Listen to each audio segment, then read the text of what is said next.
We are starting the very first chapter of the medieval history, that is, tripartite struggle, which occurred between Palas, Pratiharas, and Rashtrakutas.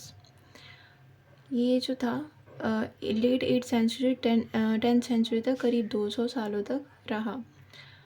ये rule किए हैं। उसके बाद ये तीनों के बीच में एक रीज़न की लड़ाई था, वो रीज़न था Kannauj. Kannauj was the reason. Now why Kannauj? तो वो कैपिटल था हर्षवर्धन का, इससे पहले वो कैपिटल रह चुका था हर्षवर्धन का। दूसरा, strategic location in Gangetic valley, वो लोकेशन जो था काफ़ी स्ट्रैटेजिक था। तीसरा, it was connected to silk route. चौथा, इंटरनेशनल ट्रेड के लिए बहुत इंपॉर्टेंट रीजन था ये। इसको as a symbol of mighty empire देखा जाता था। Also subjugation of local rulers. अगर ये एरिया किसी के भी कंट्रोल में आया तो जो लोकल रूलर्स थे वो खुद ब खुद सरेंडर कर देते थे। Also there was a lust for war booty, that means the lust for the money. Now we have Palas. Palas rules from the 8th to 12th century. It flourished in Bengal and Bihar. ये जो पालास में जो followers थे वो Buddhism के followers थे। उसमें दो सेक्ट थे, महायाना और वज्रयाना। जो वज्रयान था वो तांत्रिक स्कूल के बारे में था। Now we have Gopala first, the first ruler, जिसको हम फाउंडर भी बोलते हैं, फाउंडर ऑफ पाला डायनेस्टी। ये 50 से लेकर 70 तक रहते हैं, 1750 से 1770 तक। इन्होंने बनाया उदंतपुरी मोनास्टिक यूनिवर्सिटी। इनका ह्यूज कंट्रीब्यूशन रहा है इसमें। ये अभी करेंटली लोकेटेड है बिहार शरीफ, नालंदा में। ऑल्सो 1193 जो 12th सेंचुरी में मान सकते हैं। तो जो बख्तियार खिलजी थे उन्होंने डिस्ट्रॉय किया उदंतपुरी यूनिवर्सिटी को, the same university that was created by Gopala first. अब ये जो यूनिवर्सिटी थी उसमें कौन कौन से सब्जेक्ट्स पढ़ाए जाते थे, which include law, astronomy, philosophy में भी जो वज्रयान की फ़िलासफ़ी थी वो पढ़ाई जाती थी, medicine, maths, logic, grammar, Sanskrit, literature. Now important point है, जो महावीरा था उसको क्या बोलते, मतलब था क्या ये चीज़? तो एक बोल सकते हैं एक जगह थी जहाँ पे जो बुद्धिज़्म के फॉलोअर्स थे वो रुकते थे, उनका एक स्टे प्लेस था, प्लस में वो एज अ यूनिवर्सिटी की तरह भी था। तो that's why it was called as a Mahavira.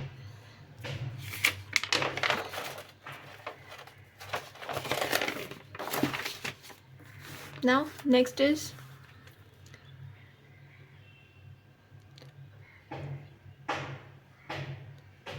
Dharmapala.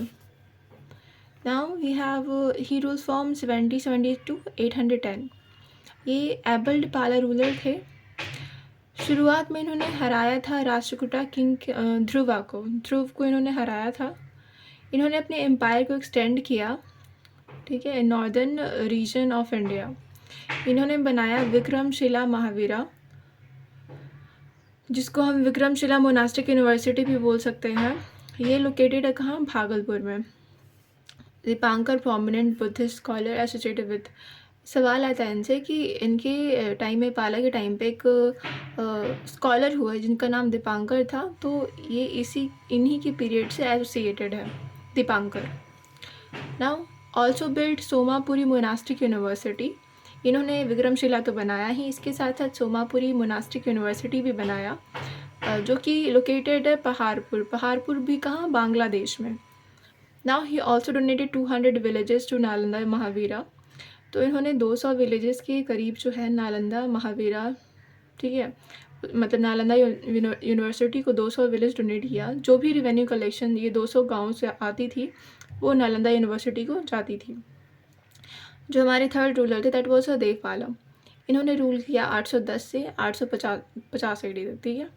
उसके बाद देखें इन्होंने जो है इनका मेजर हम देखें कंट्रीब्यूशन या फिर इनके पीरियड में जो चीज़ें इंपॉर्टेंट हुई है, that was he extended his empire. उन्होंने अपने एम्पायर को जो है एक्सटेंड किया किन किन रीजन में?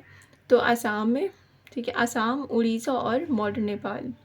आसाम को उस समय हम प्रयाग ज्योतिष भी बोलते थे, उड़ीसा को उत्कल बोलते थे।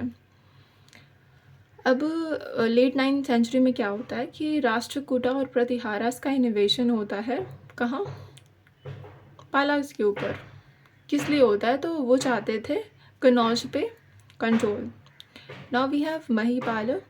After Devpal this Mahipal. उनके टाइम पे क्या हुआ है कि चोला इन्वेशन हुआ है अंडर राजेंद्र चोला। उसके बाद रामपाल आते हैं, ये लास्ट प्रोमिनेंट रूलर है, मतलब इनके बाद भी रूलर हुए हैं but he is the last prominent ruler of पाला डायनेस्टी। इसके जो लास्ट रूलर आते हैं इसके बाद सबसे लास्ट वाले, उनका नाम होता है मदन पाल, लास्ट रूलर ऑफ पाला डायनेस्टी। ओके,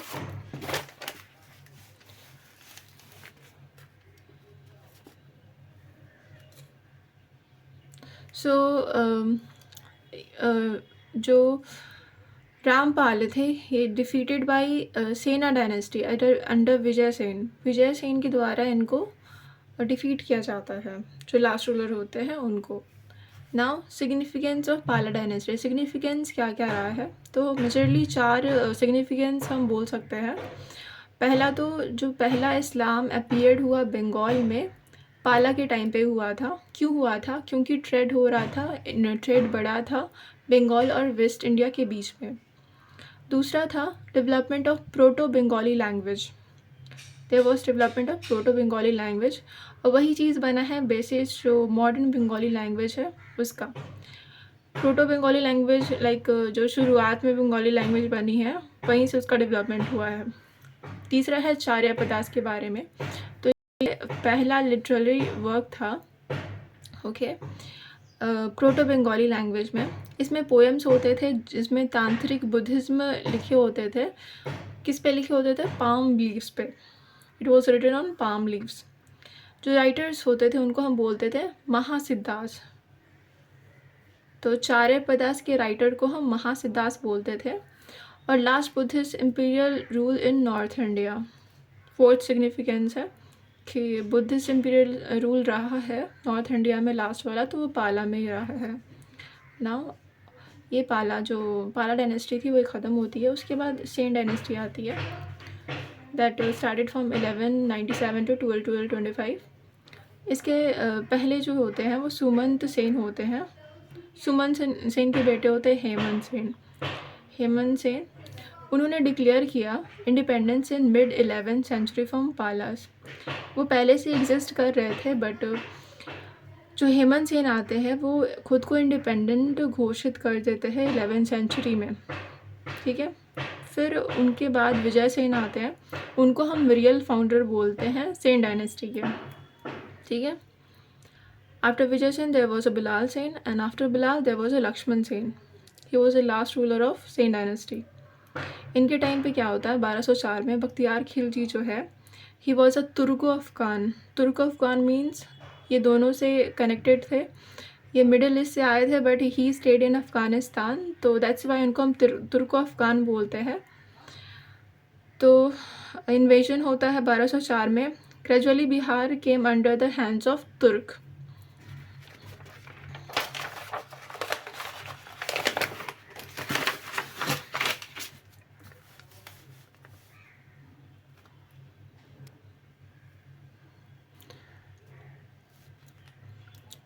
नाउ जो मोस्ट इम्पॉर्टेंट जो चीज़ है यहाँ पे, जो बख्तियार खिलजी की डिटेल्ड अकाउंट है वो लिखी गई है, उस किताब का नाम है, the name of the book is Tabaqat i Nasiri. इसमें करीब 23 वॉल्यूम्स है और ये रिटन बाय, मतलब जो इन्होंने लिखा है, जो लिखा है जिन्होंने, उनका नाम है मिनहज ई सिराज। 1260 में लिखा है इन्होंने। अब इसको डिकोड करते हैं, इसका मतलब है क्या। तबकायत का मतलब होता है सीरीज़, चैप्टर्स, सीरीज़ है चैप्टर्स हिस्ट्री के। जो नसीरी है, नसीरी यहाँ पे नेम ऑफ द रूलर है जिनका पूरा नाम नसीर उद्दीन मोहम्मद शाह है। ये रूलर थे स्लेव डायनेस्टी के, ठीक है। एंड ये जो किताब थी, ये जो मिनहाज ने गिफ्ट की थी नसीर को, नसीर वॉज द किंग, तो he gifted that book to the king. So it's all for the today's class. Now we will meet on next day. Thank you.